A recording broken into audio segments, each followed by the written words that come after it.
Oh. Huwag nasira, babe. Hindi. Napakadaling gamitin yan. O, ganyan. Ganyan ang setup niyan. O, ngayon, magpipicture ka kunyari. O, buksan mo yung light. Tingnan mo may light yan. Magpipicture ka, mag-selfie ka. Yan ang gamit niyan. Pabaliktad. Ayusin mo. Di ba? Ang galing lang. Ganyan yan.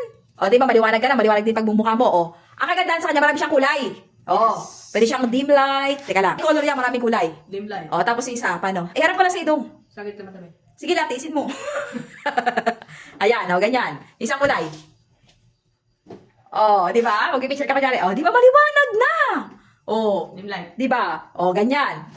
Pag gusto mo mag-picture, di ba maliwanag na siya? Tira mo sa cellphone mo, maliwanag na. Di ba? Liwanag sobra. Di ba? Galing. Ang galing yan. Very useful sa mga kabili ng ganyan. Ganda niyan. Diyan. Very useful yan. Sa labas niya. Di ba? Pag madilim, diyan liliwanag kasi na may ilaw na. Mamimili ka na lang ng ilaw na iaano mo. Di ba? Oo. Tayo sa maliwanag. Ang galing. Ulitin mo. Di ba? Very good, very good.